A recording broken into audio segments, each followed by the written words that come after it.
The October 16th, 2024 meeting of the Jackson County Library District Board is called to order. May we have a roll call, please? It's Director Brown, Here. Director Kiefer, Also here. Director Shepherd, Here. Director Trancy, Here. Director Keating. Here. Thank you. Okay. Paper straight. And I guess I will, before I read the line of acknowledgement, say welcome to staff and guests who are here with us today. Also, staff and guests who are here in the virtual audience. And are we going to record this meeting today as well? It's recording in Yes, progress. it is recorded. Oh, okay. Thank Yes, you. it's a little button's not up there. That's it. Sorry. On my end, but it is. Okay, cool. Thank you. Good to go? Okay, so please join me in thought as I read the JCLS land acknowledgement. Jackson County Library Services acknowledges that its libraries are located within the traditional lands of the Cow Creek Band of Umpqua Tribe of Indians and the Modoc Nation, as well as the Shasta, Takelma, and Lagawa people, whose descendants are now identified as members of the Confederated Tribes of Select Indians and the Confederated Tribes of Grand Ronde. We take this moment to recognize the indigenous peoples whose traditional lands are where residents of Jackson County live today. JCLS is committed to fostering understanding, deep respect, and honor for indigenous people, and we encourage you to learn more about the land you reside on. For more information, go to jcls.org/land. And we have a happy proclamation this week before the Jackson County Library District Board in the matter of proclaiming October 20th to 26th, 2024 as National Friends of Libraries Week.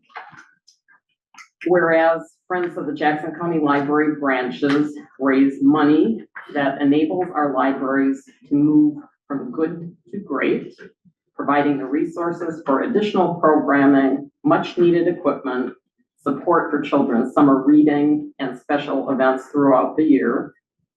Whereas the support of the Friends highlights the fact that our libraries are the cornerstone of the community, providing opportunities for all to engage in the joy of lifelong learning and connect with the thoughts and ideas of others. Whereas the Friends understand the critical importance of well-funded libraries and advocate to ensure that our libraries get the resources they need to provide a wide variety of services to all ages, including access to print and electronic materials, along with expert assistance in research, readers advisory, and children's services. And whereas the Friends' gifts of their time and commitment to the library sets an example for all in how volunteerism leads to positive civic engagement and the betterment of our community. Now, therefore, be it resolved that the Jackson County Library Board of Directors proclaims October 20th through 26th, 2024 as Friends of the Library Week in Jackson County, Oregon, and urges everyone to join the Friends of the Library and thank them for all they do to make our library and community so much better. So a special shout out to Friends. Some of us here are affiliated with them and appreciate all the great work that they do on behalf of libraries. So next, are there any requests for additions to the agenda or movement of anything that's on the existing agenda? Kevin? Just a quick agenda item that we could add to new business, a discussion of a letter received from the Arts Commission. I think there's some people here from there. Rita?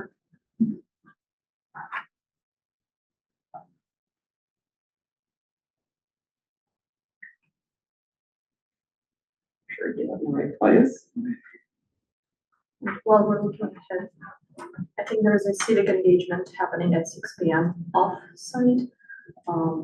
So it sounds like a couple of folks might want to have a target end. By 5:45-ish, so that nobody has to speed on the way there.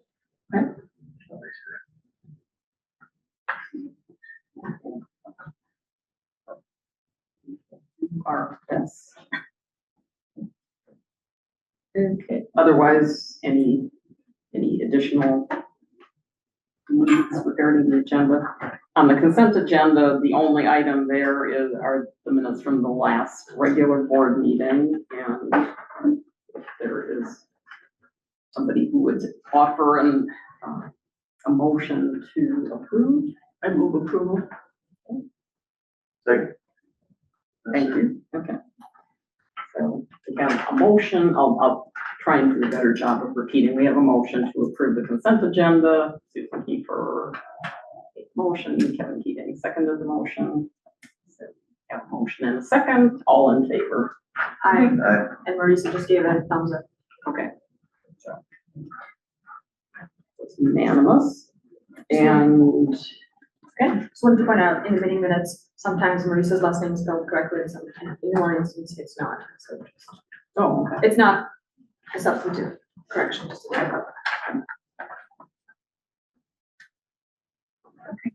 So I think we have names on the list. Okay. The next part of the agenda is oral requests and communication from the audience. Comments will be limited to 3 minutes per individual and shall be limited to comments on non-agenda items or on agenda items that do not otherwise provide for public comment. The board will listen to all comments, but will not respond during the meeting. So we have 3 people. So Cal, you are first on the list. If you would like to come up.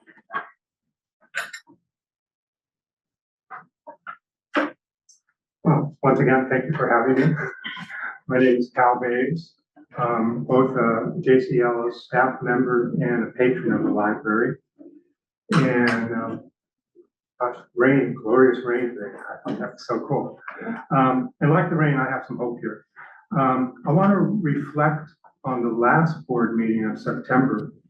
And jumping around here, lots of us, if not most of us here, were at the staff day a couple weeks back. And you know, I was caught by the theme of the staff day. You belong here. And keeping this in mind, you belong here. I want to talk about this last board meeting. There was talk about procedural norms, rules, and decorum. I wanted to key into the interactions and with the board specifically, and what was raised as not appropriate, specifically engaging with staff. Others are okay.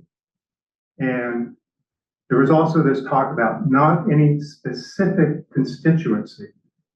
I'm struck by some hypocrisy here. Seems like the board has a good ear for some, but maybe, I don't know if it has it for others. So the board will take directors' reports and information. They'll hear from the leadership team. They'll hear from departments, facility maintenance, and programming. So how does information come to the board? Only from a select few? It strikes me that the whole is extremely important. We all deserve to be heard, all of us. We all have values, and jumping to an example here, issues like the water feature is not just operational, it's also public art. So this holistic approach is needed for decisions. So the theme, you belong here at staff day, we all belong here too. You belong here and everybody else who has something to say belongs here. So are we not more intellectually poorer without the whole? So water features, interactions at the board level, you need to listen to all the voices, the constituencies, not just some. for some constituencies and not others. So I think if we can all take this into mind, this would be wonderful. So thank you for your time. Thank you. Thank you. Kelly Aiken? Thank you, Director Brown. I'm here to speak in relation to the historic letter. I don't know if you want to go ahead and have me speak now, or if you. Yes, okay, thank you. So I am Kelly Aiken from I work in the City of Medford Planning Department. I'm the Assistant Planning Director. And so Cal actually invited me to come speak with you today. So, but before I start, specifically, he asked me to speak about the fountain issue. Before I start, I do want to be clear that I'm not here to provide a city position on this issue. I'm here to provide a bit of background on this very beautiful building and talk a little bit about its importance in placemaking. So first, a little bit of history about the library that you may or may not actually know. I'm not sure. The design of the Medford headquarters library was a collaborative process, took a little over 11 months, and involved a number of stakeholders, including, of course, the library, Medford Urban Renewal, Jackson County, the City of Medford, and of course, the public at large. An important goal of the design was that the library's architecture reflects its use. The center of the building is a book, and with the brick facade on Central Avenue acting as its cover. Where the book ends on 9th Avenue, there's a quotation from Andrew Carnegie etched into the cast stone wall, like text on the book's pages. The horizontal window pattern all around the building mimics bookshelves. Very clever. As an urban planner, one of the things I'm interested in is placemaking. So placemaking involves planning, designing, and maintaining public spaces.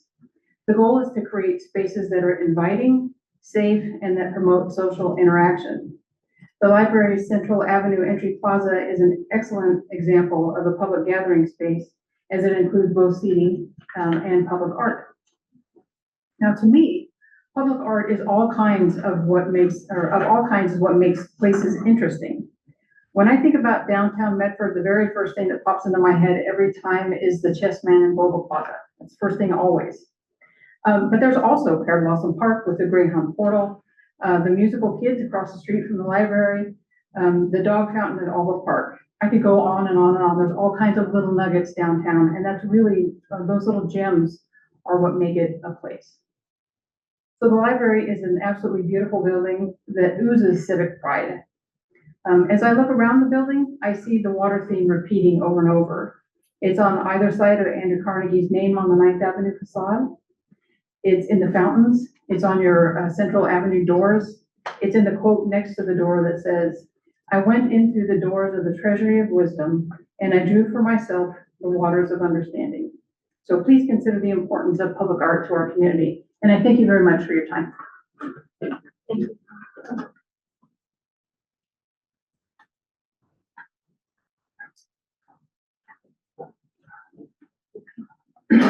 I have So, yeah, and so I wanted to ask if Brooke, who is from the Medford Public Art Selection Committee, couldn't be here today, but she has a letter. I was wondering if I may read her letter. Is it the same one? we've all, I was wondering. not the rest of letter us- that was emailed to the board. Yeah, but I was wondering if the rest of the people who have joined us here might partake in what the letter holds. No. I mean, Jack is saying no. I mean, she's not here to give public comment, she hasn't signed up, Okay. but it's up to the director, obviously you can. I guess I would leave it to do the rest of the board members want to hear the letter read, or you have all seen it, I guess. Yeah, we've all seen it.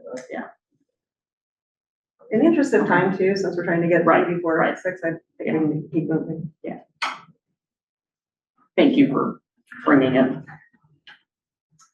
Okay, so we are going to move on, and we have with us one of the district attorneys, Jacqueline Bunick, and she is going to primarily provide this for the benefit of the board, information on board roles and responsibilities, particularly from from a legal perspective, that this is to improve our understanding of, our roles and responsibilities. So there you go. Thank you for being with us. And I will comment quickly, when Jackie is finished, we are going to take a 5-minute kind of comfort break. And then we will regroup and get on with the meeting from there. Question, what is the really loud pressure, noise, sound? Is the HVAC system? Am I the only one who hears it? No. Okay. I hear it. Okay, yes. Now it's fine. You're welcome. The furnace that hasn't been on since. Okay, thank you, just. Thank you. Do you want me to move over to the presenter seat or stay here? You can stay here. Okay. We've got me All right. time for you and everything. Love it. So I do have a PowerPoint, but as I mentioned to Carrie, this will really highlight how awesome the library staff is at creating PowerPoints, because mine is really, really sad.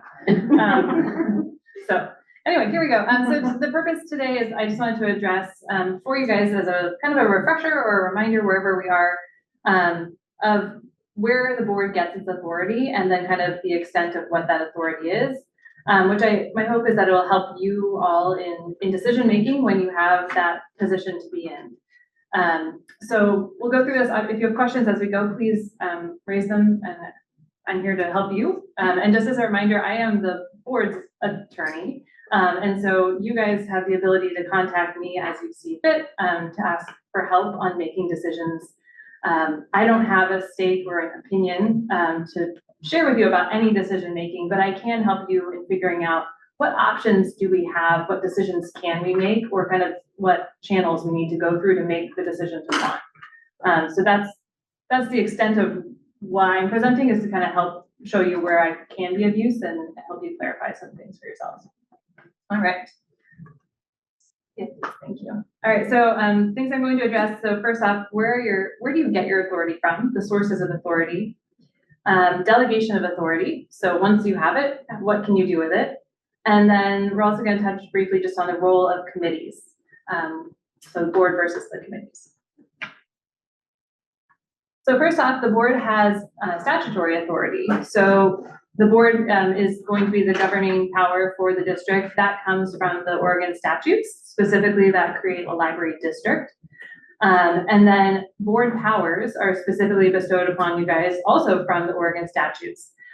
So a few select powers that come from that ORS 357-261, the ability to make and accept contracts, to collect taxes. Obviously, that's a big part of it. That's how we fund the district. To employ staff for the district, and then to perform any acts necessary for the purpose of which you were formed. So obviously that's anything that you need to do to run a library district. Is that power is bestowed on the board through the Oregon statutes.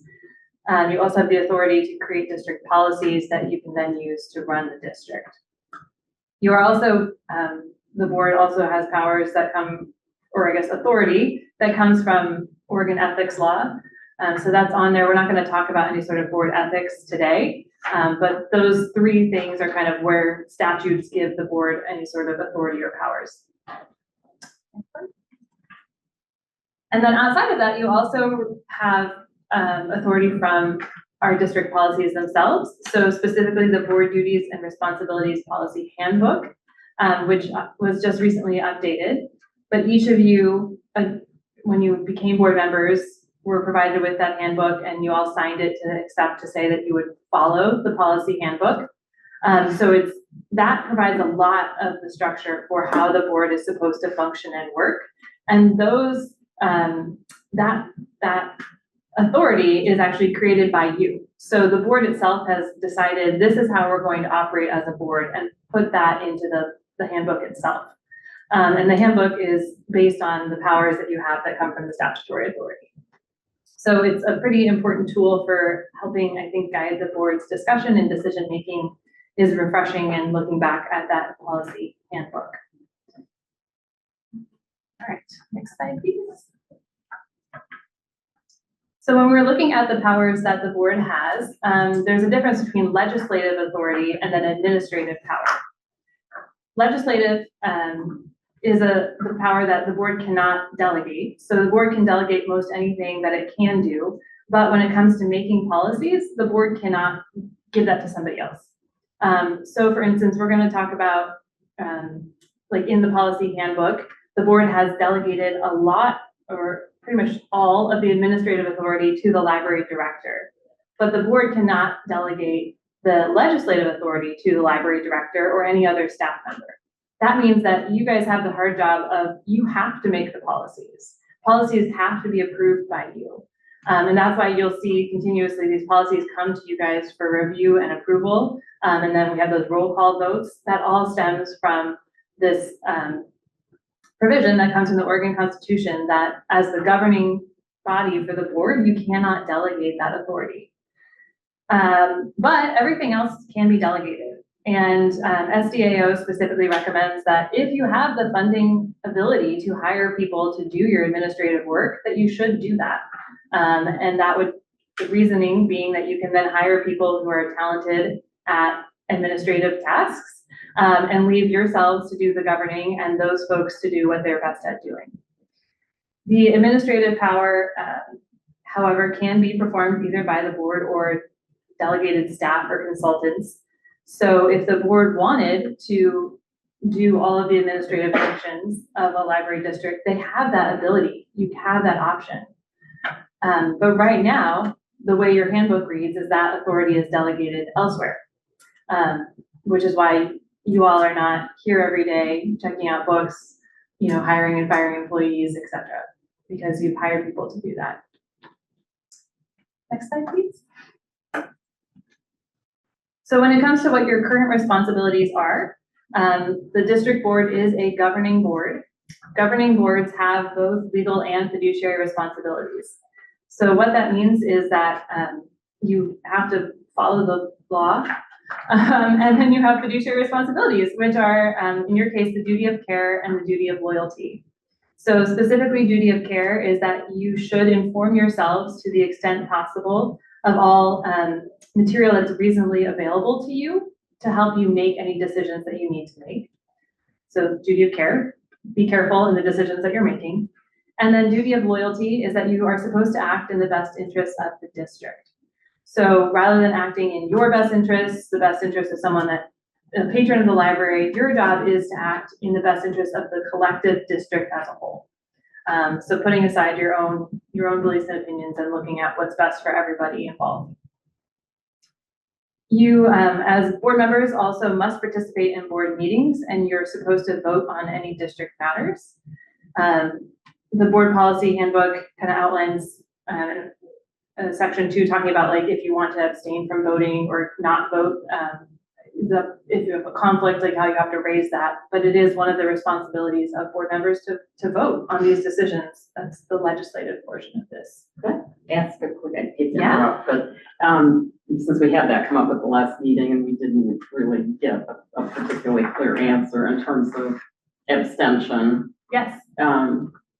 under what circumstances and what needs to accompany that. So it is in here, so I'll say double check. Yeah. But I'm fairly certain that it says that you can abstain from voting if you have a conflict, but you need to assert what the conflict is when you're abstaining. So that, other than that, you're supposed to vote. Right. Yeah. It's your responsibility as a board member to vote. Correct. Right. Yeah. Unless, That's the, that's the sticky part about being a board member. that was my reading of it too. Yes, but if you have a conflict, so right, and the board handbook also kind of specifies like potential conflict versus actual conflict. But if you have an actual conflict, that's where you have to say, I can't vote on this because, you know, and then explain what your conflict is, and then that should be in the minutes why you're not voting on that. Okay, and then in terms of what your primary responsibilities are, so this is kind of where your focus should be as a board member, is number one, making policy level decisions. So that's going to be those policies that are coming before you for approval, you know, raising questions on those, sending them back to staff to, you know, rework. That's all your responsibility to make sure that those policies in place reflect what you believe is the best interests of the district and to make sure that you get those fine-tuned to work for what you want them to do. And then your second responsibility primarily is to hire, evaluate, and manage the library director. So this is where a lot of all that administrative side comes into play, is that the board right now through its powers has the ability to hire, evaluate, and manage the library director. And the library director then is responsible for all of the administrative actions. So through your hiring, evaluating, and managing the library director, all those administrative things get taken care of, ideally in the way that the board wants to see them handled. And then if you are curious, section 6.2 in the library or in the director's handbook has the entire list of all of the responsibilities and supervisory duties that board members have.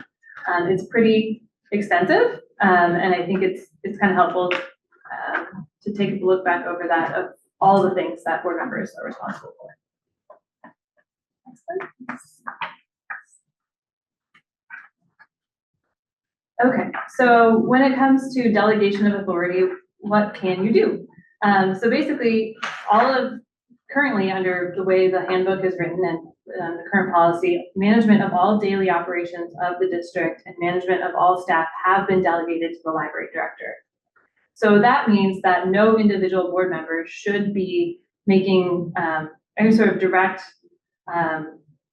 requests of staff or telling staff what to do. Running staff, like all of that is allocated to the library director. If for some reason the board wanted to make a change to that, the handbook itself says that any delegation has to be done in writing and agreed to by the board and the library director. So for instance, if the board wanted to take over HR, the board could do that, but they would need to delegate that power back to themselves, and the library director needs to agree on that delegation. That's what the handbook currently says. If the board didn't like that policy or doesn't like that that's what the handbook says, then from the legal perspective, the recourse is to change the handbook. But we can change the handbook. We approved the handbook though. You did approve the handbook. It sounded to me like you just said that if we decide to change the handbook, that Carrie has to agree. Why would that be true? The handbook says that if you are wanting to delegate authority elsewhere, that Carrie would need to agree on that delegation.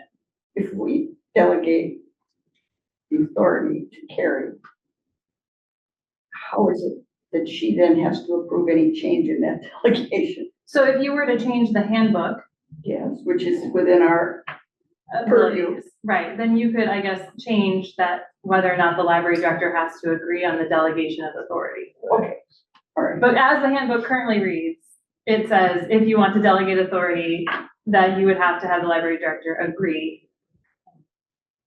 Okay. Yeah. Jackie, I understand what you're saying, but what about, is it legally binding on us? I mean, the handbook, because we signed it, I guess, but I mean, we could. You agreed to it? Right, but I mean, is it actually binding? So it's like a policy, right? Right. You have this policy, which is, this is what the board's roles and responsibilities are. In terms of, is it legally binding? No, Right, when was it last amended? just this last summer, We signed it off. yeah, just right before it, really recently. But I guess and this is where it's kind of up to you guys how you want to run and function as a board. March 2023. March of 2023 was when it was amended. But yeah, so this kind of comes down to how you want to work and function as a board, is that you have these rules to guide you. And I guess the premise generally is that when you have rules that people follow them or try to follow them. If you don't follow them, then that's going to be, something that you guys need to take up between yourselves of what do you do with that? No, I How do agree, if you we're address gonna not follow it, we'd rather just change it and then not either, if we wanted to do something like that. That's my guess, right? Is, I guess the goal of the board is to work together as a unit to try to improve the library.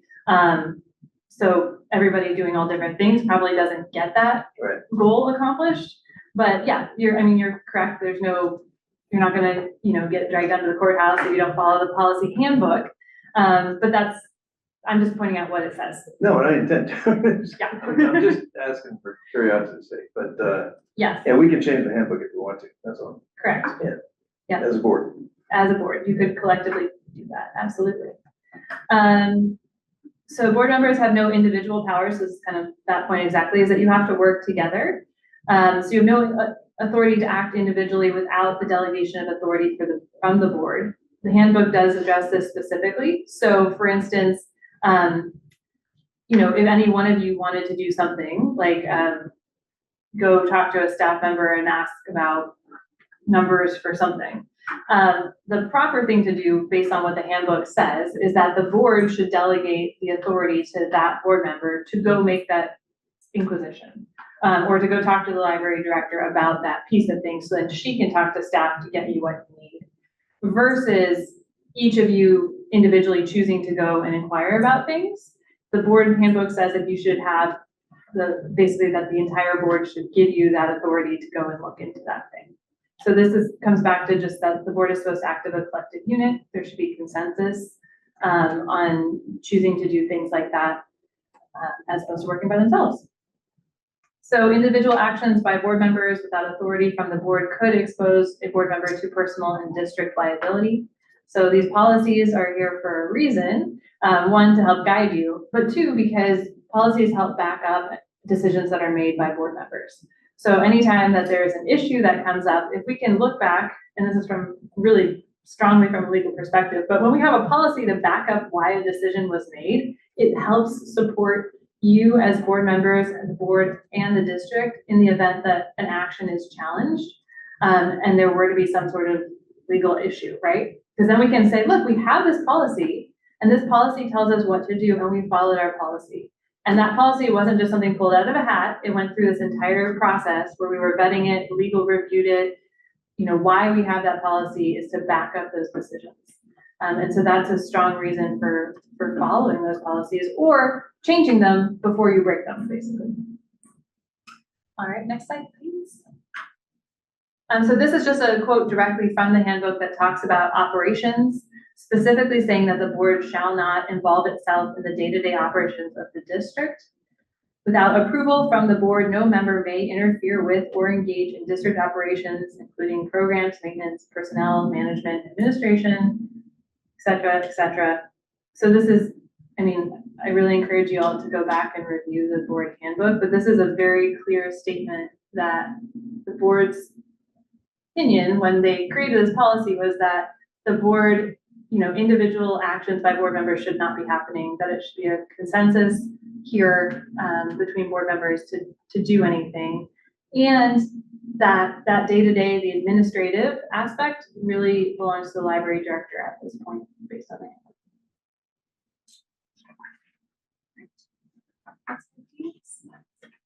So just a couple examples of the difference between a legislative decision and an administrative decision to kind of help reinforce this concept. So a legislative decision would be for the board, this is what the board would need to do, is to develop and adopt strategic plan and the annual budget. So you all do that. That has to come through you. There's no one else who can approve those things. Versus an administrative decision along the same lines would be selecting and purchasing new materials within the parameters of the strategic plan and the budget. So the idea here being that if the board for some reason didn't agree or did not like the types of materials being purchased or the selection of materials being purchased, that the first place to really look to figure out where things are going wrong and how can we fix it is the budget and the strategic plan. Because those are the documents that you guys have the authority and control over that start that process. Another legislative decision would be adopting these service animals in the library policy, as compared to the administrative action, which would be actually working to prevent people from bringing pets into the library that are not service animals. So obviously, the policy part, the board probably wants to be doing. The standing at the door and making sure no one's bringing in their pet iguana, probably not something the board members want to be doing. Legislative, again, adopting public contracting policy as compared to the administrative action of preparing RFPs, soliciting bids, engaging with the contractors to get that contract accomplished.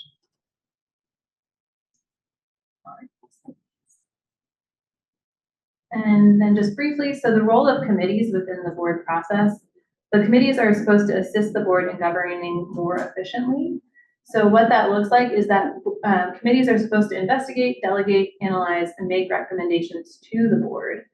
But those committees are advisory in nature. So what that means is that a committee can't actually make a decision, but the reason you have those committee reports is for the committee to come back to the board, hopefully have streamlined a whole bunch of discussion that happened at that committee meeting, and then make a recommendation to the board as a whole about what action that board should take. But within the committee itself, there should be no action happening. It's just basically a shortcut to make it so these meetings aren't, 6 hours long, 3 times a week. Right, and then anyway, the committee itself should make a recommendation to the board, and those recommendations should be in the form of a motion for what the committee is asking the board to approve. Okay, so just a little scenario to walk through before we're done.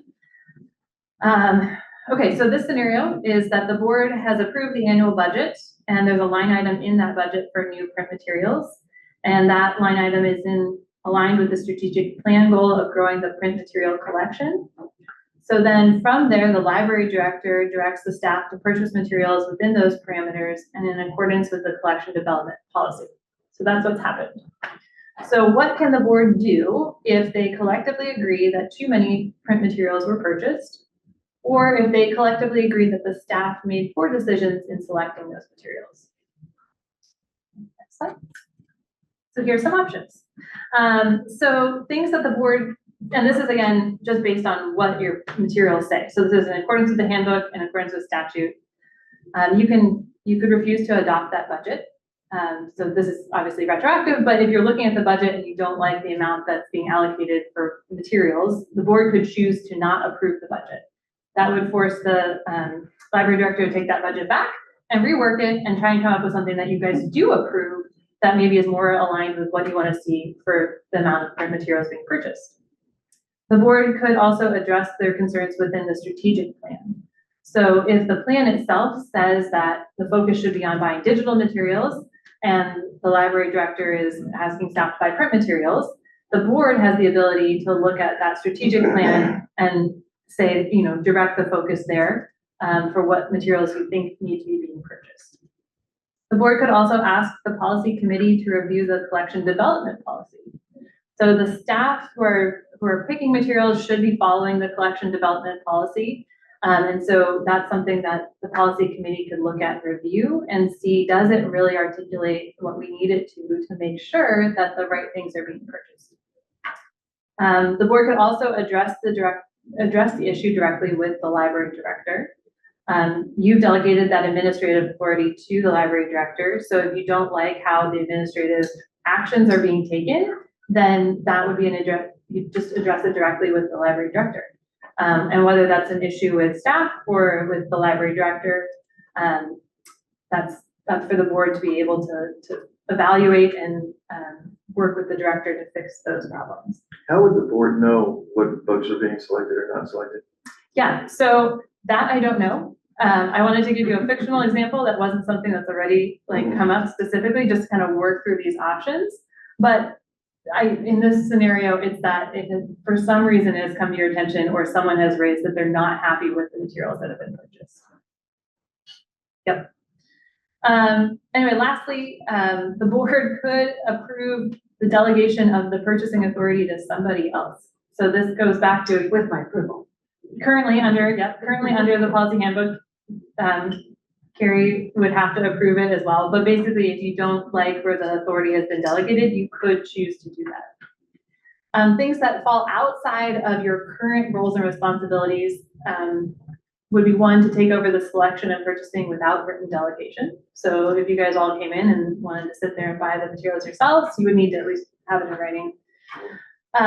To directly contact staff members involved. This is again, it really should go through the library director. And if for some reason there was a need to make direct staff contact, there should be a consensus from the board and a delegation in writing to go and make that contact. Also, not within your current powers or bounds, it would be to instruct, discipline, or terminate staff members for choosing the wrong books. Or moving to compel the staff or library director to buy different materials. So, motions obviously approve all sorts of things, but it wouldn't be appropriate under your current policies to make a motion to make the library director or make staff change how they're buying, materials. You would want to go through some of the other options to try and get to the point where they're doing it correctly. That is all of my slides. So any questions on how any of that functions or how if you have other things that you want to ask about, decisions or anything like that, I'm happy to staff those ideas. But I did also want to highlight too, if you are all ever trying to figure out, well, here's the problem, what can we do? That's one of the things that you can contact me, you can contact Hannah, and we can help walk through, here's a list of options based on what your guidelines are that you can do, and why something that maybe you want to do shouldn't or you should to accomplish what you're looking to get to.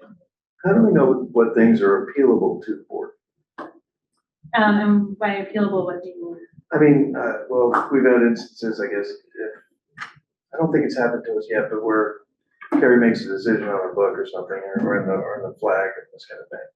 And people seem to appeal it to the board and we can make a decision, yes or no on that. We support Carrie on the flag thing. So I don't know clearly what things of all of them are terminations, maintenance, anything like that. Sure. So under your current manual, any like that sort of decision stuff, it technically is with Carrie.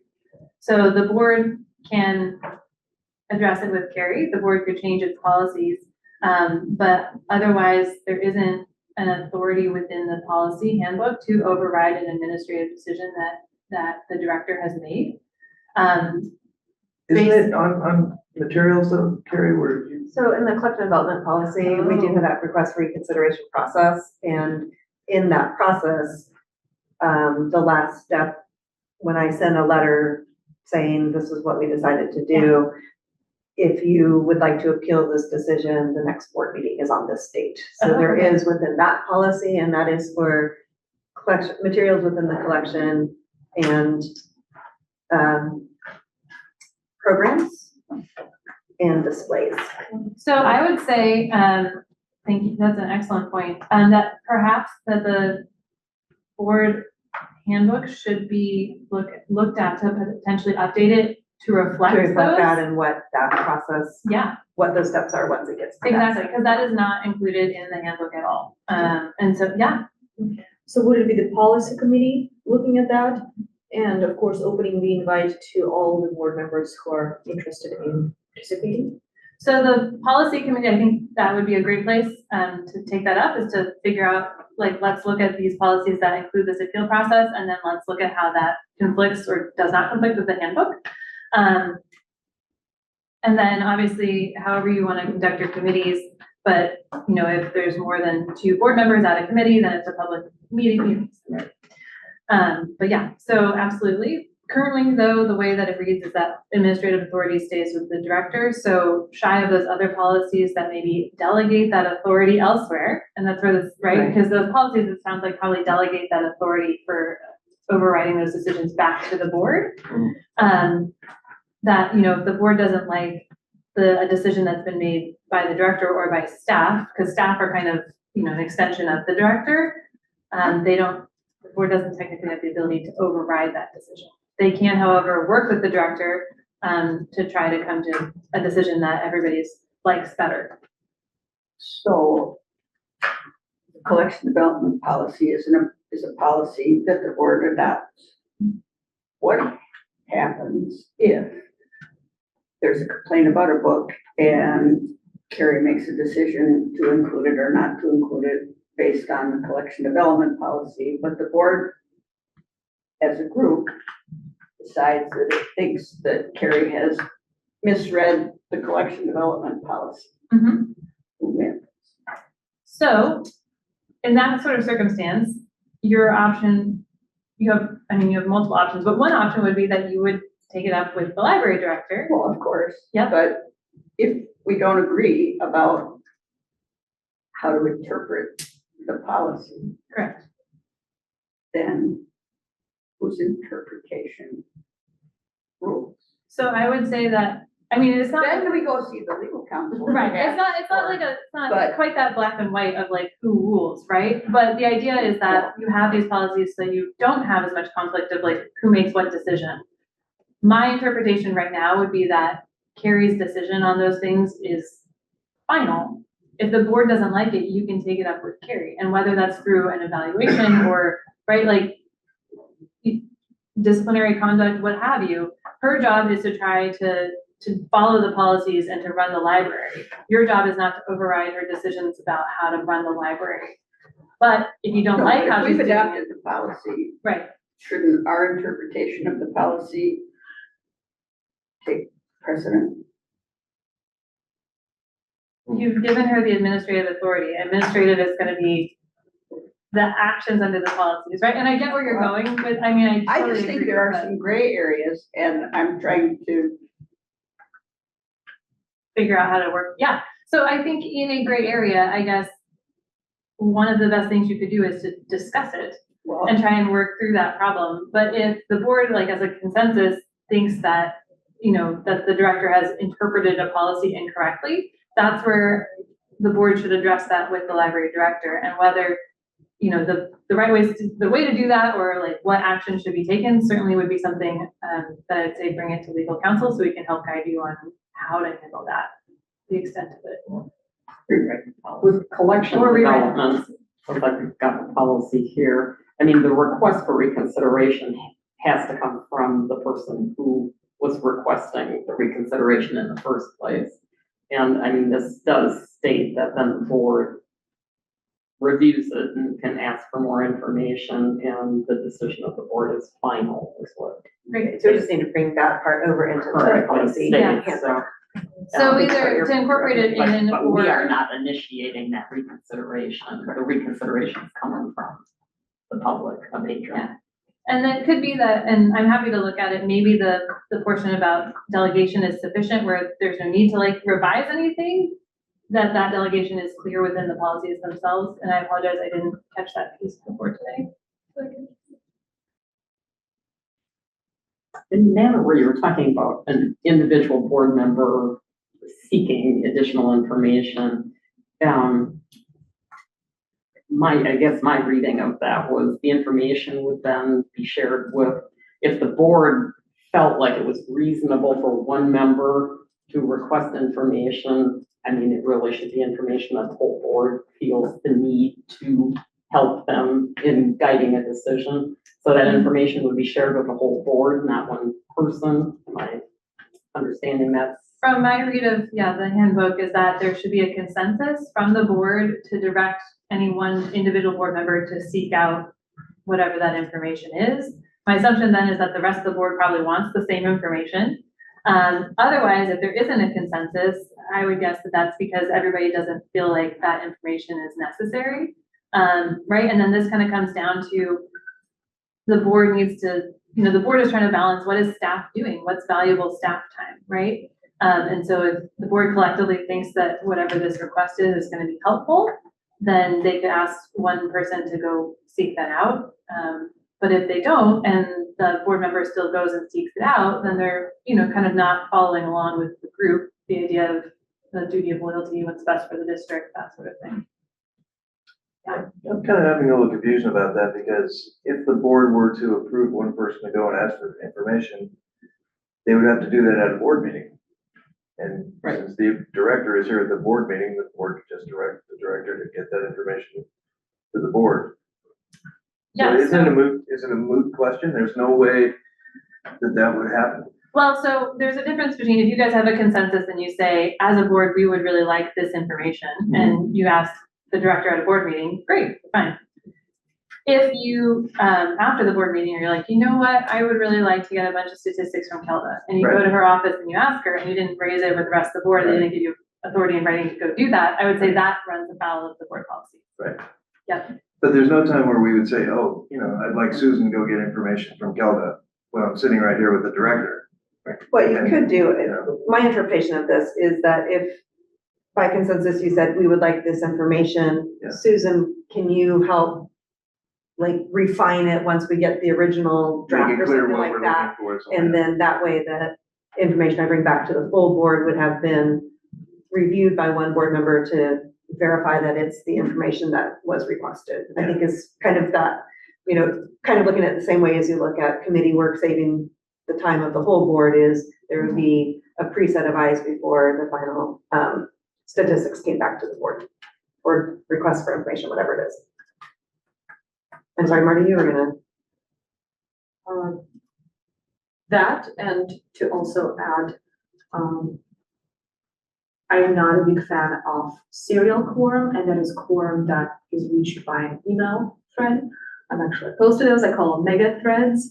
I think getting things figured out in meetings is optimal, but if a piece of information comes up, then I would not be opposed to an email thread in which we say, you know what, Susan, we would like you to refine that scope or shape the request and work on, you know, this piece of information, and then feel free to share before the next board meeting or at the next board meeting.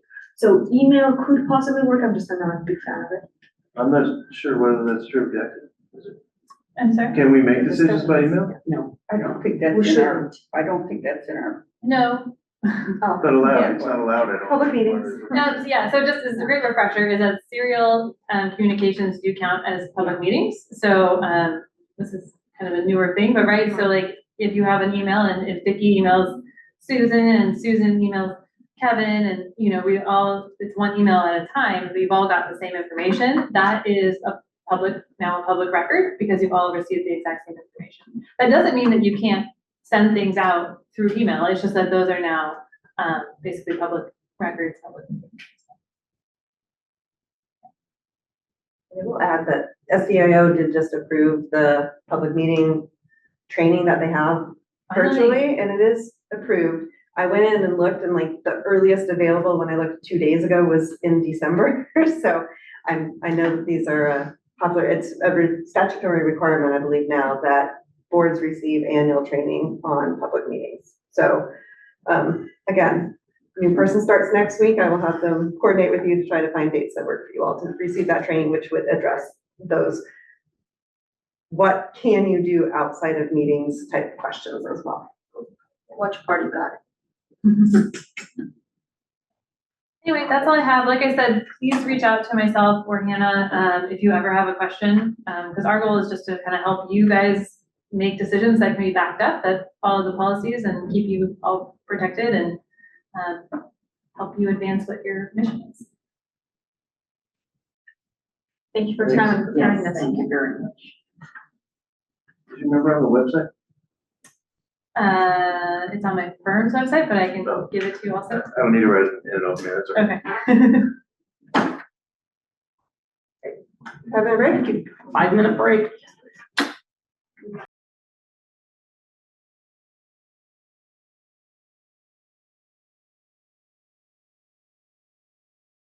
Everyone's back, everybody's. Yeah. There's some. Second move. Yeah, there she- because she's got the picture and her name's little. Yeah. That's the problem. Okay. So we are back in order here. So the next order of business, we're moving on to reports, and the first report is the library director, Carrie May. Well, hello there. I do want to draw your attention to some of the items I placed in front of you. I gave you a sample of some of our bookmarks that have been developed by our marketing department for the season, as well as Detective Leapy on a sticker, because if you all are not aware, it's Cozy Mystery Weekend, or Mystery Author Fest in Ashland this weekend, and so we co-designed some materials for that purpose, and then also what better to do in November as it gets cold outside than to cozy up with a cup of tea and a good murder. So we have those, and then I also well, not just, it's been a few weeks now, but we have our new library brochure, so that your library brochure is the new run of our library information. Just wanted to share that with you.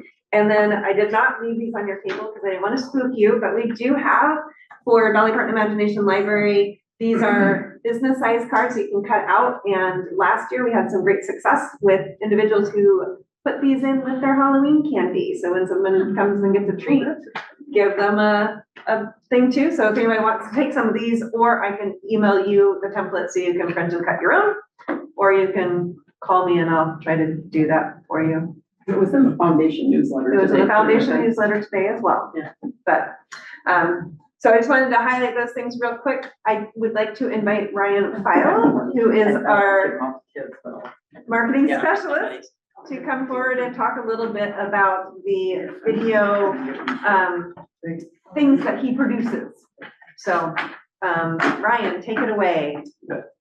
Hi, everybody. Thank you for your time. I'm gonna be primarily reading off of the script because if I don't, I will get off track and I want to be respectful of your time.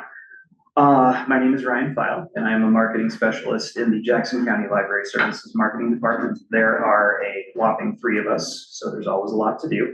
We focus on things such as public relations, social media, the event guides that we produce, photography, graphic design, flyers, production of swag such as stickers, bookmarks, some of the stuff you just got, and what I wanted to talk to you about primarily today, which is video production.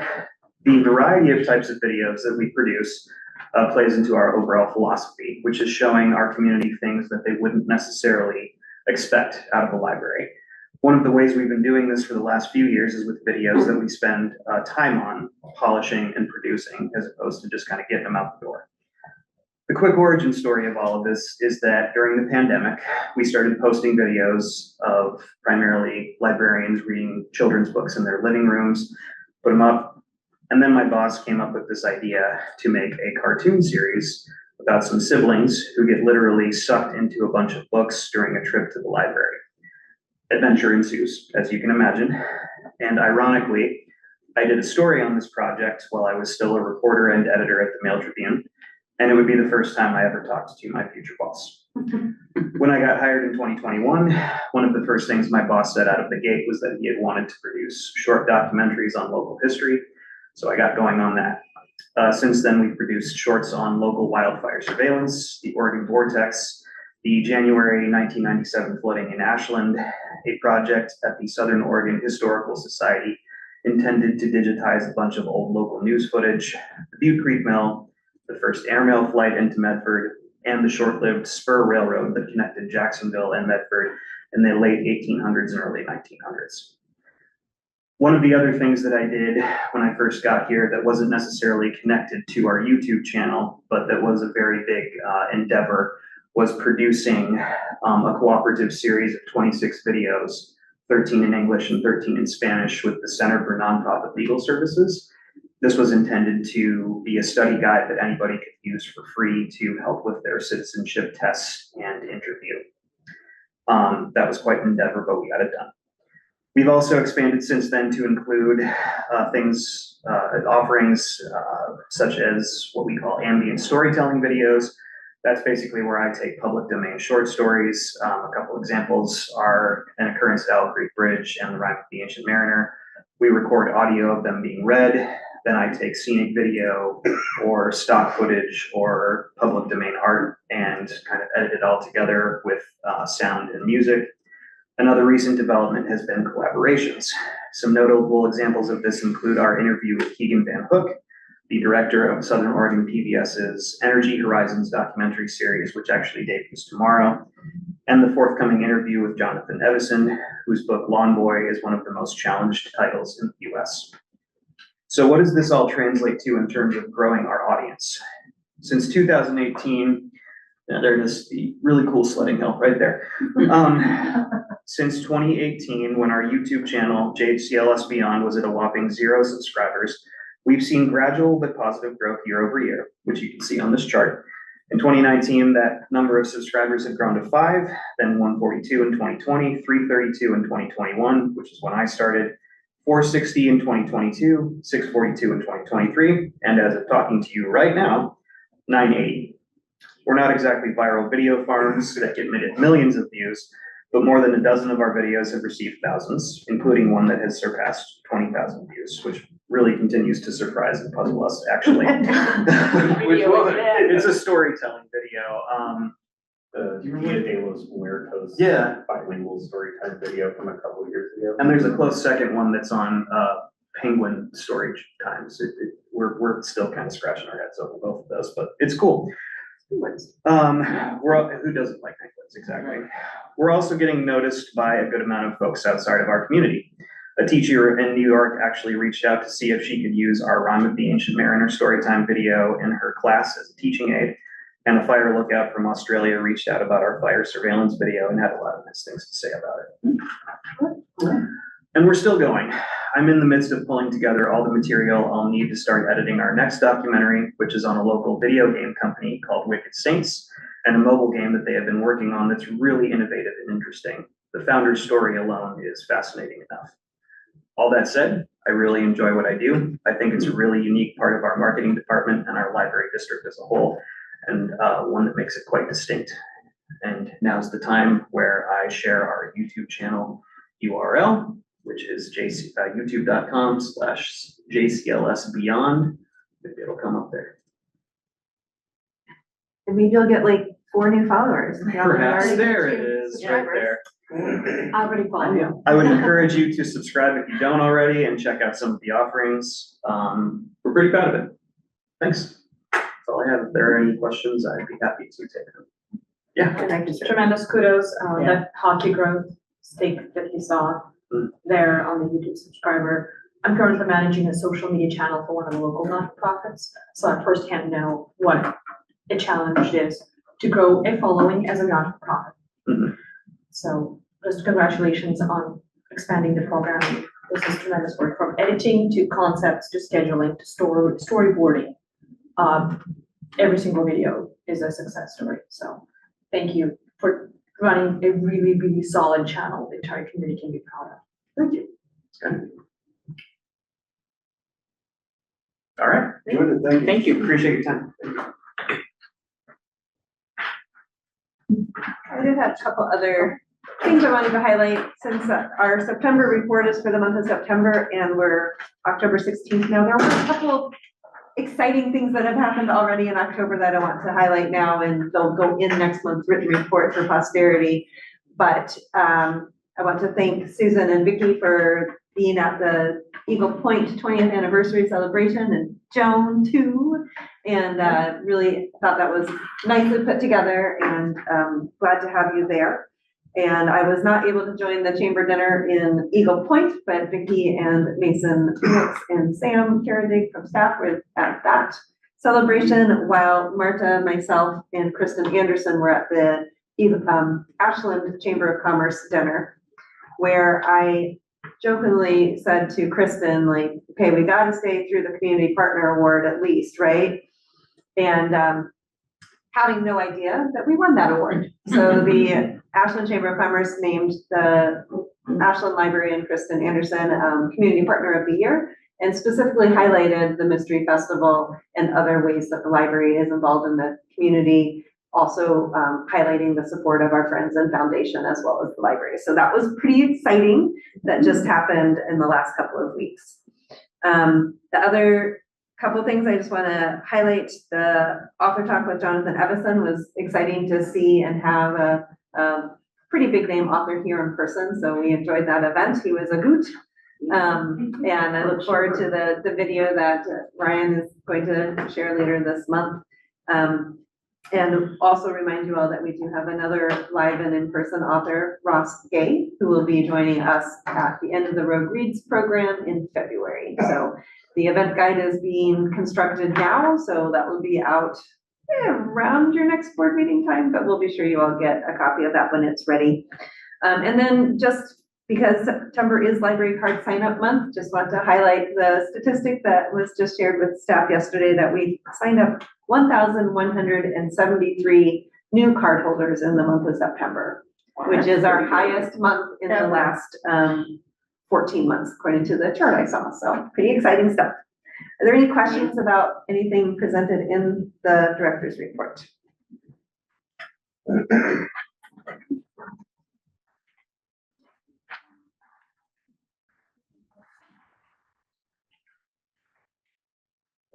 I just made a note on the outreach, and again, awed at the number of new library cards signed up at one event. There were almost 200, so that's amazing. And I also wanted to comment, it's not part of the report, but as I came in the building today, some wonderful new displays down in the back entryway, but one on Day of the Dead. Yeah.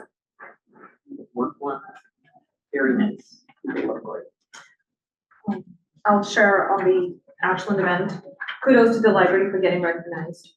Kristen's remarks when receiving the award were really awesome, gracious, graceful, and she previewed also that the book locker at the Y is coming up.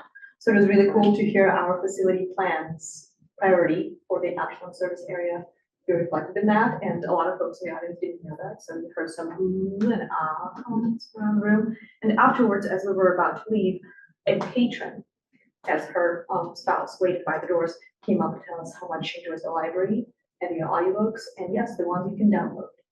So it was really nice that a patron specifically sought out, not just to congratulate, because you high five people receiving awards, it's what you do, but also just to provide commentary on how great the user experience for that was.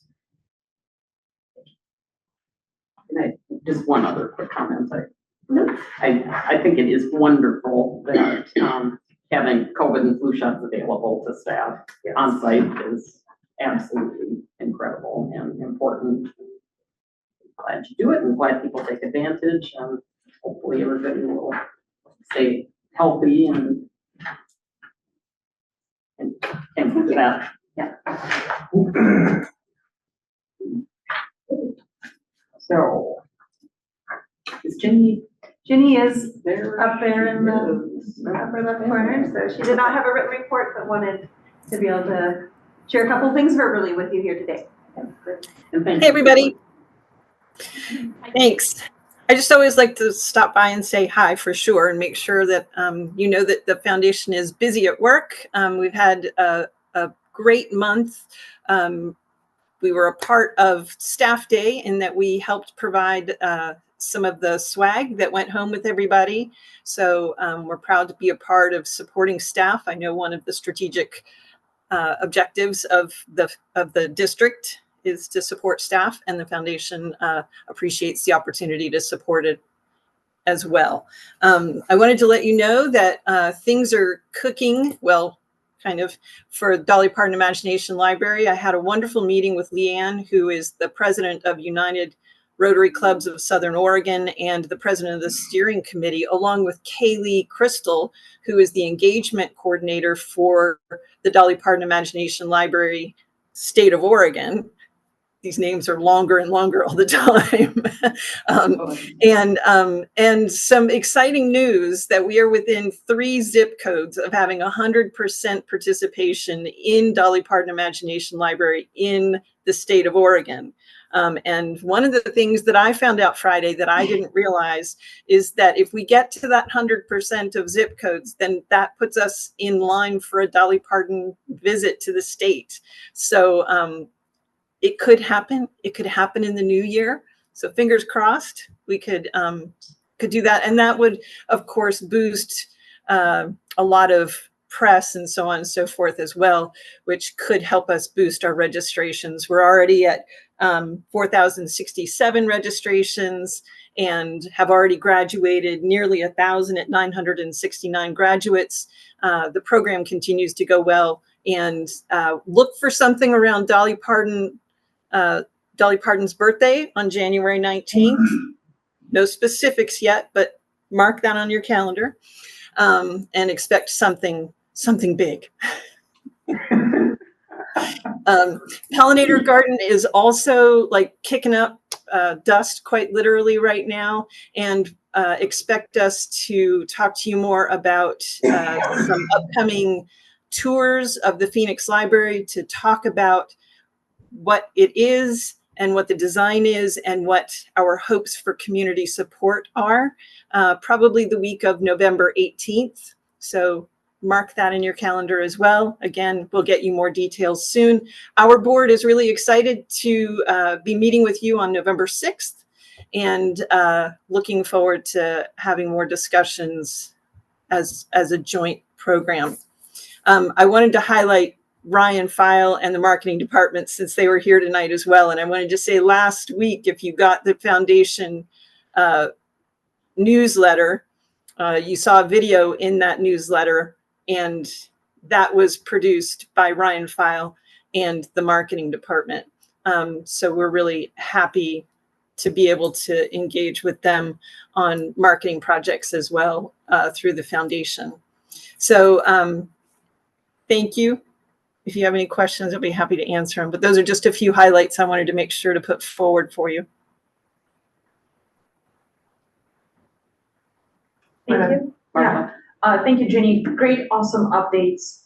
At least one of those new registrations for the Dolly Parton Imagination Library is from a child that was recently born onto a team member at work. So I'll take full credit for one registration. That one, right?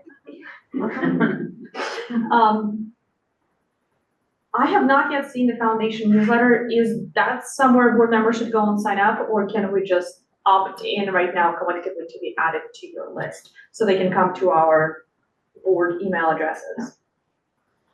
I could enter your board email addresses if you all would like it. And I already others get who it. would like to, yeah, others who would like to receive it, those who may be on and listening, you can go to our website and sign up for that as well and subscribe. And anybody who makes a donation gets the newsletter, right? So that would That's be one not- way. That's not true. They have to give us permission. Yeah, it's an Oh, all opt-in right. situation. So if they give us their email in our format, it basically gives us permission. But if they don't give us permission, we can't just send them emails. All right.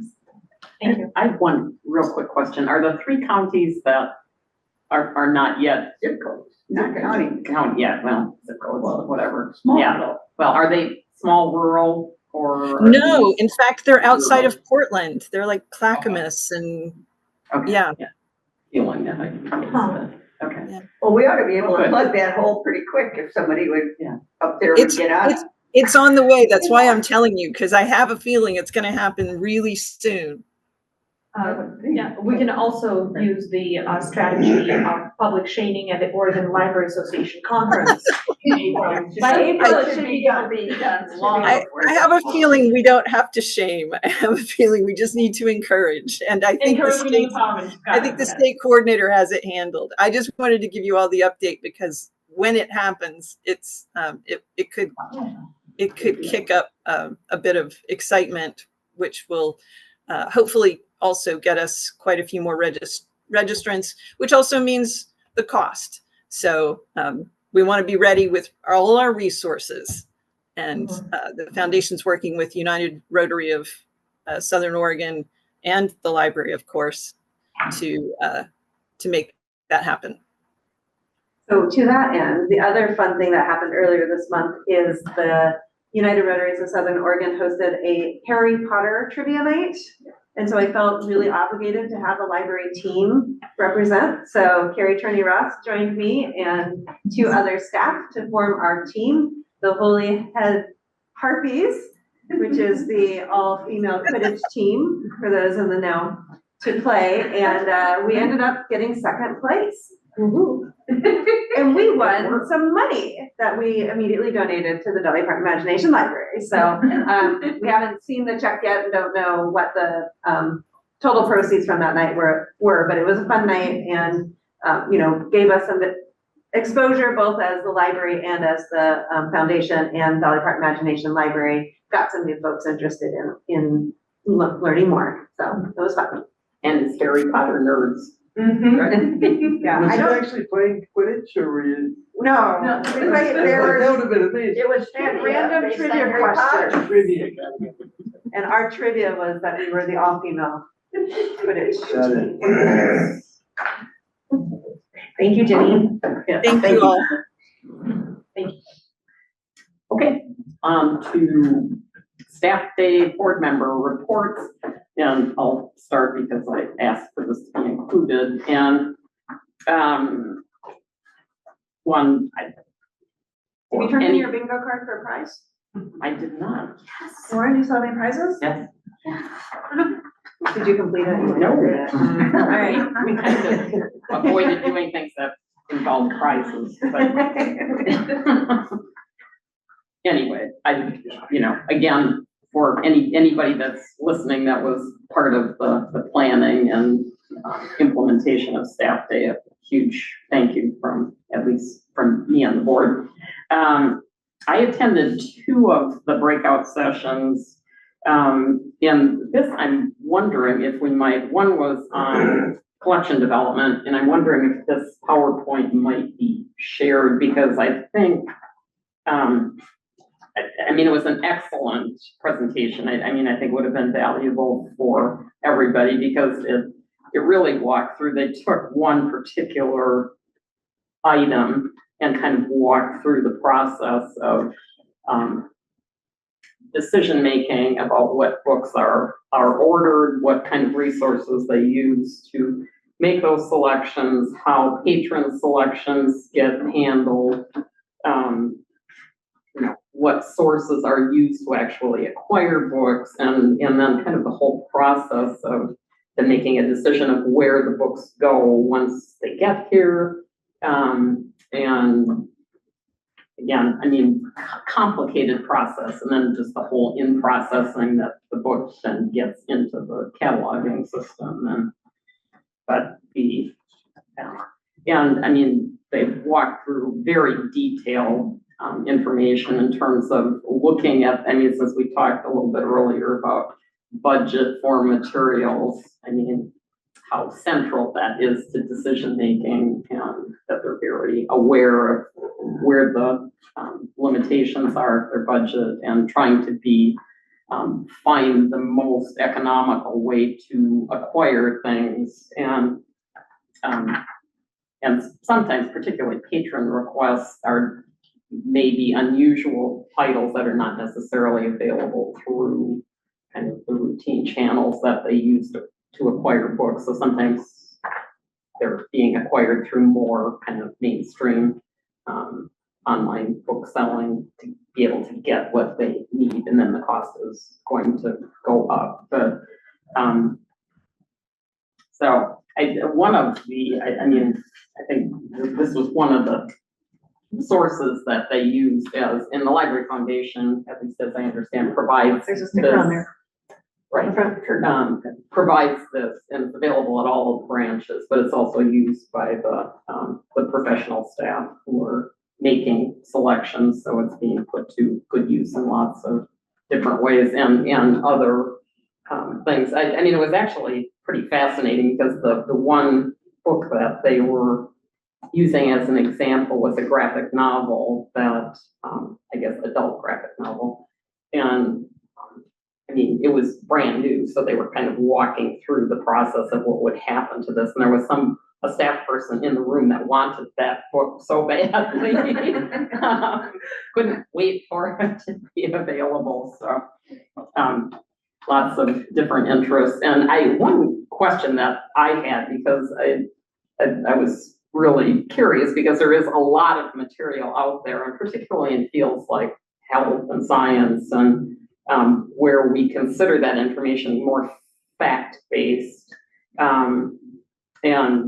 Materials are requested, and our patrons are interested in materials that would not necessarily follow kind of fact-based traditional thinking in those ways. And some of the challenges of ordering and making materials available that would be kind of contrary to kind of mainstream science or health thinking. So some of the the challenges of knowing you're providing material that the average certainly academic person would not consider a factual piece of material. So there are a lot of considerations that go into making We don't choices all agree things. about facts.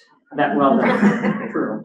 At least not anymore, we don't, I guess, so. Anyway, I mean, if it's possible to share this, I think it would be valuable for people because it really contains a lot of information. And there's one primary, Brodart is kind of the primary place where books are acquired, but it kind of shows all of the information that's available prior to getting the book. And yeah, I thought it was fascinating. I'd like a copy of it, absolutely. Yeah. Board consensus, should I share it with all of you? No, I was gonna get delegated to go ask for it. Look at us learning, applying what we've learned already. And the other, and this is more, I think for the benefit of the policy, committee.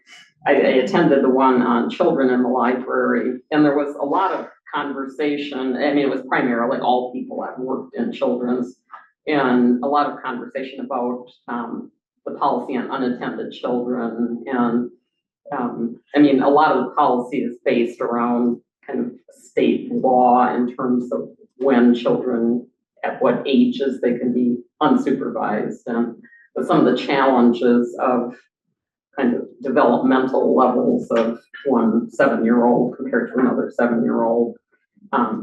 And just, I mean, I think the real sense of responsibility that staff working in children's, when they end up with children there who are unsupervised, the parent may be elsewhere in the library, but so anyway, I think as that policy comes up. I think I heard a rumor effect of this policy. Coming up soon. It's coming Yeah. soon to a committee meeting near us. Yes. So, I can't wait personally. and I have to say, I mean, it was the most fun session because we got to do little role-playing things with puppets, and so it was, We had a real, children's is fun.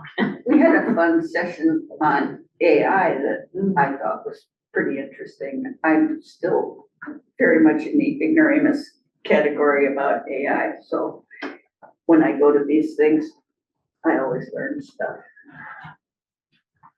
So it was quite useful for me. I got my up a little higher in the So was that, what part of the library was that, or who was doing that It presentation? was the guy who did the one for He did the presentation at the community visioning session back in February. for the no. He's from Over Rogue, the expo. Rogue AI Okay. Lab. But he Yeah. did more stuff this time and it was, A little more interactive demonstration of chat GPT and stuff. Yeah. scares the hell out of me still. I had the chance to attend the AI for libraries and its future Same. session as well. Yep. And so you want to be a librarian presentation that focused on the variety and multitude of career pathways and decision trees that folks face when becoming or not becoming a librarian, and all the credentials and the degree add-ons and the certificates / career choices that lead there or don't lead there. And it was a great environment to be in, great conversation. I found it informational. There was also some really good, like, career advice I took to heart personally, and I wrote notes on. I did do a breakout, but I enjoyed the opening remarks and the guest speaker, the main speaker. And Marissa was not that day, so. Okay, no unfinished business. Okay, state annual statistical report. Hilda.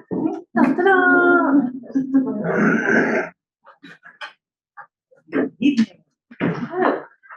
All right, so we had a very robust data and metrics committee meeting. The date is in the minutes, a couple weeks ago on October 2nd. And we were able to go through, thanks to Regina Menino, our data and analytics coordinator, for pulling together all the data from all the different places. And Yeah, so we have for you here the updated version of the big spreadsheet where we collect all the data before it gets entered into the online portal for the states. Are there any questions today? I have a couple. Okay, what do you got? On page 7, we have renewals, and I'm not concerned about the renewals, I'm just curious about the categories. We have adults, children, and then we have materials that are not categorized that way, and then we have, and I was guessing that some of those might be the library of things, but then where is it? There's another one, there were 2 categories that didn't fit into the age. The other category? Other category. Yeah, What page? there's other, page 7. Page 7 of the, There's Page 23 of your packet. yes. Page oh, I'm looking at 21. 21 in our packet. There's, There's last page, okay. there's circulation of other materials, and then there's, What line item?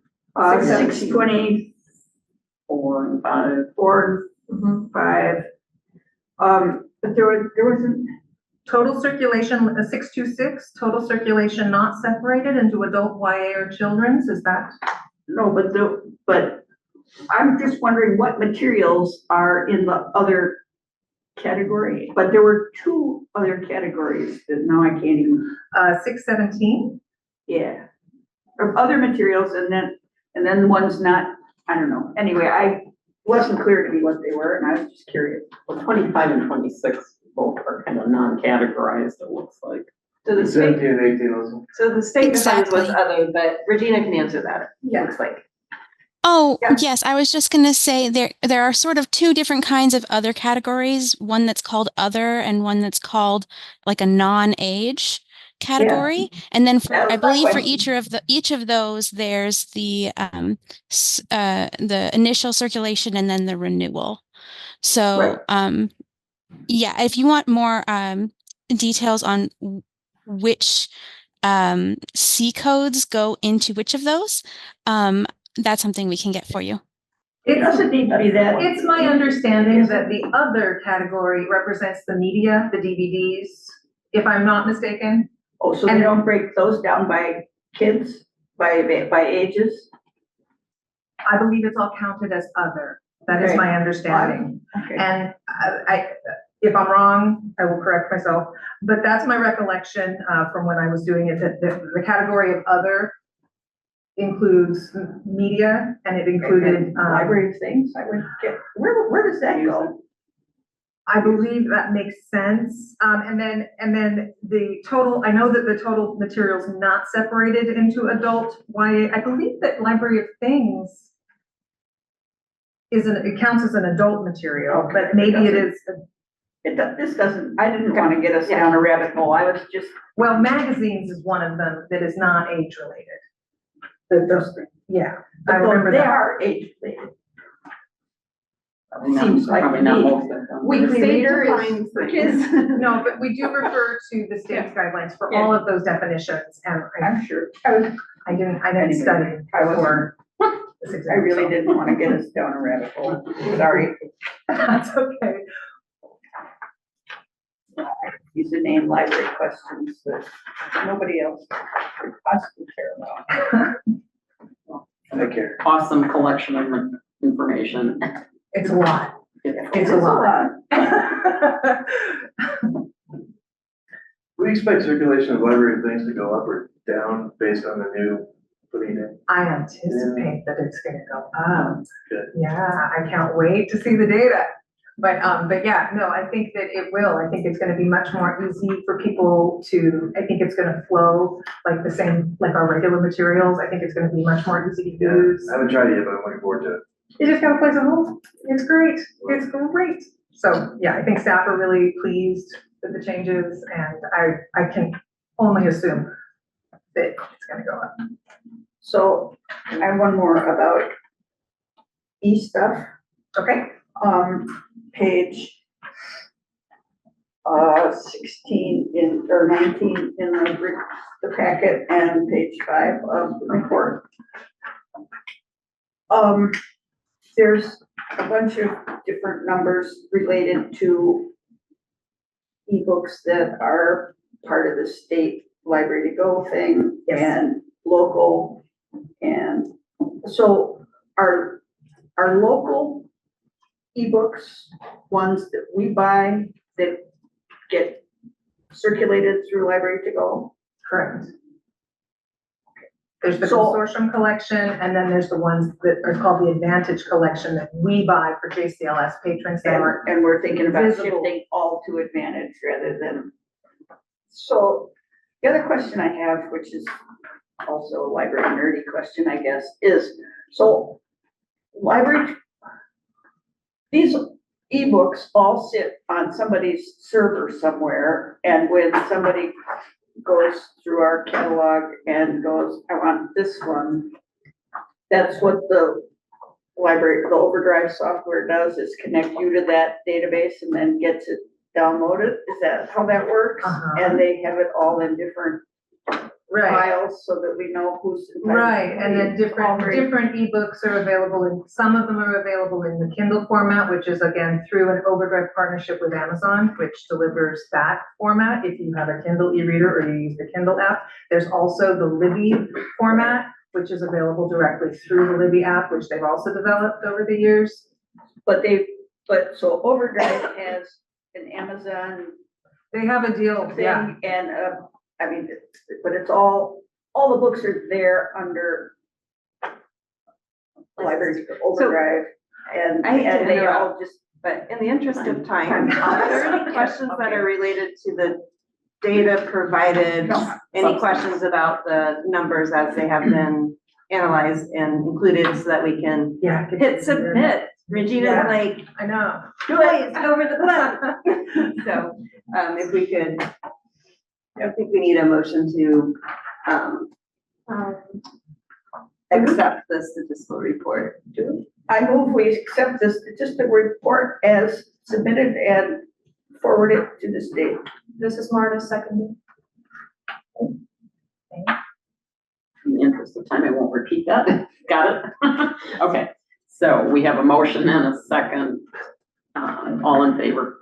Aye. There's a thumbs up from Marissa Yep, Shepherd. got it. Yep. Thank you, Marissa. Thank you, Kelda. Yep, I think thank you. Oh, you're welcome. Next. Welcome. Joan Steve. can come up too, yeah. Privacy policy. Okay, and there was a copy, a clean copy, a red line copy, and an original copy in your packet, Lots of them. And this is the edited version. and a lot of red.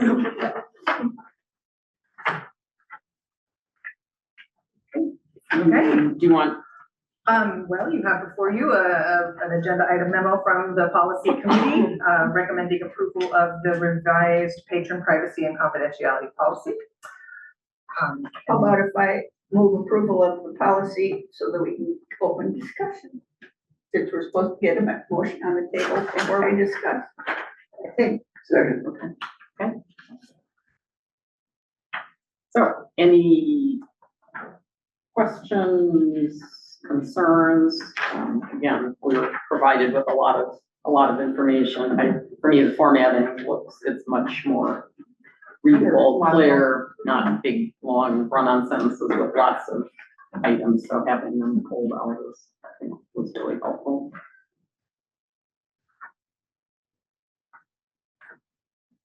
This was discussed in the policy committee. It was. Yeah. Yeah, That like- this is way too familiar. Okay, Yeah. that's the one. That's the one that got aligned with the, state of Oregon's generally accepted one.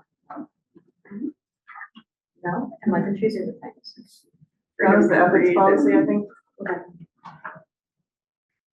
I mean, partly we had an interesting discussion about the difference between confidentiality and privacy. Yeah, Around photography and the. right.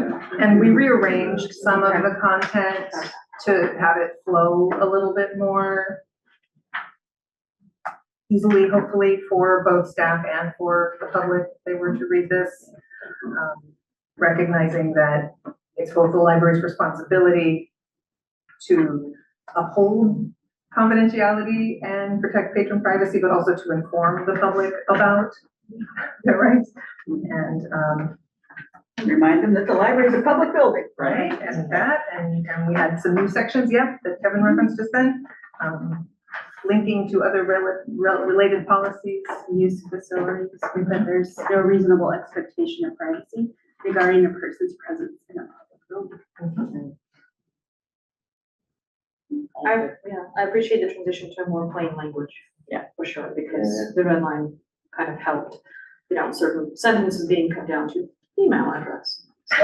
Well, initially, like 2 minutes ago, I was confusing it with something else. I appreciate the plain language. Yeah. Okay, I guess in the interest of time, if there aren't any more questions or any more discussion, Marissa, any questions or? No, I didn't have any concerns with the revisions. Thank you. Okay, we have a motion and a second. All in favor, please say aye. Aye. Okay, got it. Unanimous approval. Thank you. Thank you. Good work, everybody. Okay, on to committee reports. The new agenda item that. Oh, that's right. Okay, letter from the Arts Commission. Yeah. As it stands right now, we're waiting, I think, for estimates that are gonna be presented at the facilities, is that correct? Correct. Facilities committee meeting. Okay, so does anyone have any discussion on the letter or not? I'm willing to postpone this till next meeting. I think we have all read, all the board members have read the letter. I appreciate, the remarks from, Kelly. from Kelly Aiking, but also the written comments from, Ashley Cates and Brooke Knuckles, thank you. That could be something that also goes to the facilities committee. I don't know if we want to put it on the agenda for next meeting or not, if it should just go to the facilities committee. I'm fine with that. Well, probably between now and between facilities and the next meeting, we will probably have more information to help inform what's the best way to proceed, potentially. Do we have a date on facilities yet? 30th, I think. Yep. That's my Still understanding. working, sure. Oh, so if that letter could be sent to members of the facilities committee who have not received it as part of the board, that would get everybody on the same page. Right. That's all. And in the past, I've attended. 30th at 4 p.m. Okay. In the past, I've attended several meetings of what was formerly known as the Oregon City of Medford Arts Commission. And that's shifted recently. So I'm pretty familiar with what they do and what their new role within the city structure is. More so than the average City of Medford resident there, because I've been following it very intensely. Okay. We good? Okay, relationship committee, Susan. Well, we met and we talked about a variety of things. It's in the minutes. We spent a lot of time on how we might, one of the places where we think the foundation and the district board will be working fairly closely together will be on the facilities master plan. So we were talking about how we might proceed with that. And Carrie's going to get some inside scoop on what Deschutes and Multnomah libraries are doing, because they both are ahead of us in the facilities master plan process. And so we could get some good advice about what to do and maybe not to do based on watching what they do and the results they get. And we also talked about benchmarks and how we will know if the current MOU between the district and the foundation is working, or is working. So you have questions, I'd be happy to address. Any questions for Susan? Thank you. Data and Metrics Committee, which actually We were all the there, entire so- board Yeah. was in Probably don't attendance, need so. Yeah, I don't know. Did you have any No, major? no, just a couple of board members who did attend, and it was really awesome to have full board attendance there. In fact, everybody who was in that meeting, virtually or in person, is in this meeting, virtually or in person. A couple of board members had questions about collection, as there were some deltas noticed and discussed in the line items from the report to be submitted to the state. And I hope that the booklet presentation that will be shared as a follow-up from the staff day can help answer some of those questions. And then, if that doesn't, then in the next data and metrics committee meeting, we'll see if any more questions need to be refined. But I'm actually glad that you brought that up, Vicky. That could answer some of the questions about the collection brought up, and the maintenance and the weeding and the bill. Thank you. Okay, great, thank you. Policy Committee, Productive meeting, you've seen the results of it here, and, I think it was very positive. It's nice to all agree on stuff. Right. Sense. and have a good discussion. Look for the invitation for that meeting as well, to have that meeting, and, we're looking at the first week of November for that, so that we have additional policies for the policy committee, for you all to review before the next board meeting. Okay. We're on a roll. Okay. So upcoming events, November 6th, the joint Library District Board and the Library Foundation Board at the Ashland Branch Library, and it's at 4 p.m. 4 p.m. 4 to 6. Find somewhere to park. That's right, I forgot. That's probably kind of a busy time of day. And I'll offer to carpool to board members. if they're interested. Happy to Take the do that. bus to RVTV. RVTV, There yeah. you go. Right across the street. Let's do it. all the way Door to door. Yeah. Um, And November 20th will be the next regular board meeting. So other than facilities, and then these two on here, is there anything else going on? What do we need to attend? I don't know. My new Fair enough. person starts. When a new next person week. starts. I'll have them send out calendar reminders. Gentle reminder, the materials available through the United for Libraries Conference. I think there is a sunset on how long the virtual training sessions are going to be available to those who are unable to attend in person or on the day off. So get those modules in if you're interested. I know there's one module about productive relationships with the foundation for library boards, and I still need to watch that, and I promised Jeannie I would watch that. But it's coming up, that sunset is coming up.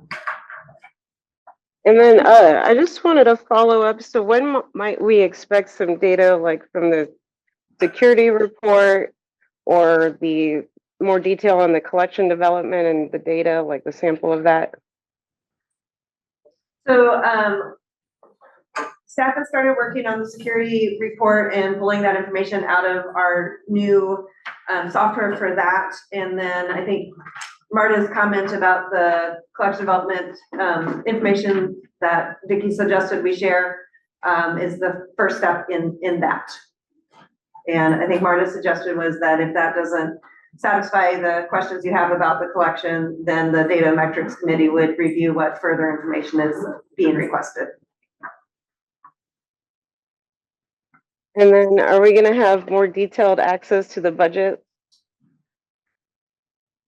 The finance committee has reviewed the new reporting structure or the new reporting format, and we have not yet finalized the quarterly report to have that information for you, but that will come back to you in the finance committee, Martha. You're on that, right? Yeah. Yeah, but I guess I'm still asking for, like, I would like access to see every line item still, even though that's not what's gonna be in the report. Does that make sense? It does, and that is something that would need to come back to the board for consensus on what level of detail the board would like to see for that information. Okay, so then I guess, are we gonna put that as a future agenda item? Like, I kind of feel like we're going in circles. Like, I've been asking for the same data over and over and over and over and again, and I don't understand like why I can't have access to data that I already had access to. Already have access to. Well, it's no longer active, so that's why I'm asking, can't I just be re-added to the data? I don't understand like why there's such a lull, like it's been literally a year. You had access and now The you don't. report that Tom provided with you is no longer being maintained, and therefore we cannot share that with you. Right, but don't you have a similar report that is being maintained that you could then share? We are doing everything now within our system, within Tyler Encode, and then pulling reports regularly out of that system.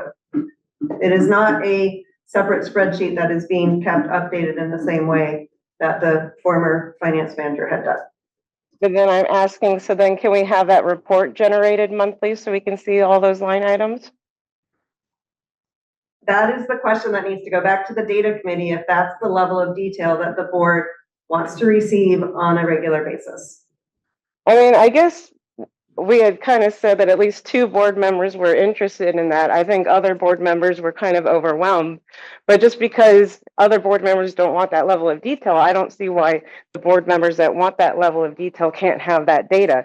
And the other board members can still have access to that, but if they don't want to look at that, then that's fine. That's their decision. And I could just based on our presentation earlier today, this would be an excellent point where this is the kind of idea of asking this question to the director would be a consensus of the board seeking to have that made available versus one individual wanting the information. Well, we did talk about providing some kind of a report that had more data, not necessarily, I didn't think necessarily every single line item, but with. Correct. Yeah. And that was the conversation at the at the finance committee meeting. Right. And the information that Heather and I are using to produce the first quarterly report of this fiscal year. All right, so we haven't gotten that yet. And that's Correct. So we'll see that, and then we'll decide whether we think that's That is my understanding. good enough. Yeah. That's fine. So the report will be produced for the next meeting and then we'll see it and then give consensus or not. Is that right? Correct. Good. Patience. Yeah. And then I guess with regards to the security report, the same sort of thing, because the policy that we just reviewed says that the data is being made with these incident reports. So therefore, there should be reports that exist that you can share with us. I don't know if the connection was good. Carrie just mentioned that the staff started pulling the security report. They're working on it. Correct. All right, I'll continue to wait. Thank you. So everybody can get to their meetings. Any last minute things? I would say, again, just another shout out. If you know a friend of the library next week, tell them thanks if you run into them. If you work here, you've got a bunch of them that work in the bookshop and do all kinds of other good things here, so. And the holidays are coming up. Try to get your shopping done first and foremost at the Friends of the Library bookstores. There's a big clearance event coming up November 6th, 7th, I believe it is.